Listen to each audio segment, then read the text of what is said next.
This video is about one of the very first angle facts that we all need to understand before we can go on and work with more complex angle facts. And it is that angles on a straight line add up to 180 degrees.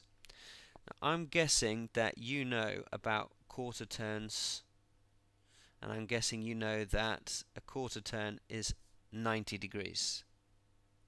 Let me show you. A quarter turn like that. Okay? Well, if I did another quarter turn, what would that give you? That would give you 2 quarter turns, or basically half a turn. That's not a little bit more. Little bit more. Yep, there we go. So we would have another quarter turn here. That's 90. And what do you get if you add 90 and 90 together? You get 180. So a half turn is 180 degrees. All the way around from there to there. Either from there to there or upwards from there to there. There's going to be 180 degrees in there. Okay? So that angle in there, that big one there, is 180 degrees. Let's shade it in just so you can see exactly what I'm talking about. Shade it in pink. Okay, that massive pink angle is 180 degrees. Angles, if I chop that pink thing up into smaller angles, they will still all add up to 180 degrees. What do you mean if I chop that up? Okay, well, there's a hidden line here that I didn't want to show you at the start. Aha, look. And that has chopped up the pink angle into two parts. Let's say that this part up here is red. And the part underneath, we'll change that to green.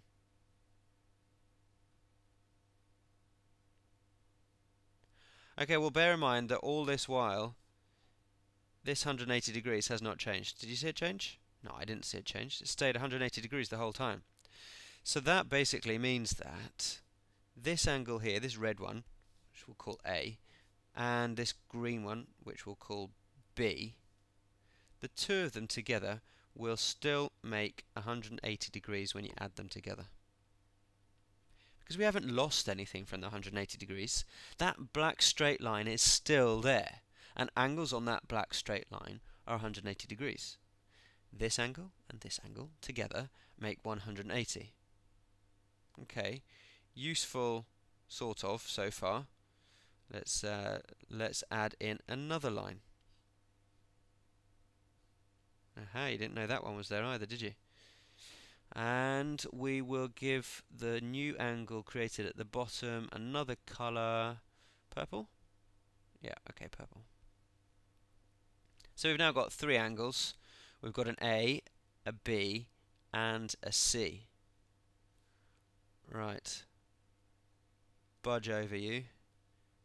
We've now got C in town. So angle C added to angle B and added to angle A will make 180 degrees. Why, you say? Because this black line has an angle on it of 180 degrees.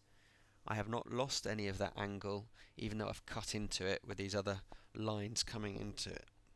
Okay, 180 degree angle still exists. Well, how would I solve a problem using that fact? Well, I better give you the kind of problem that you might face. Let's give A and B actual values. Let's say that A is 40 degrees. Looks about 40 degrees. And let's say that B is 95 degrees. It's a bit more than a right angle. Okay, in that case I would need to replace A and B, or substitute A and B for 40 and 95 respectively. Right, that might help me figure out what C is. C is the bit that I want to know, so I'll leave that as a sort of a blank gap.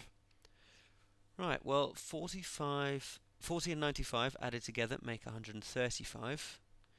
Add something equals 180. I can use my knowledge of inverse operations. That means I'll do the opposite of adding. I'll do 180 take away 135. That gives me 45 degrees. So angle C must have been 45, because that's the only way we're going to get three angles to add together to make 180 if we know that this one's 40 and this one's 95. Let's just check that that works.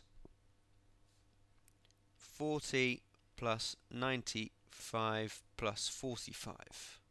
We need it to make 180, right, for it to be correct. 40 add 95 is 135. 135 add 45 is indeed 180 degrees. So yep, 45 degrees is correct. So that's how you might use the angle fact that angles on a straight line add up to 180. If you know one of the other angles, or two of the other angles, or all but the last angle, you can use this fact to help you work out what the missing one is. Okay, thanks for watching. Bye.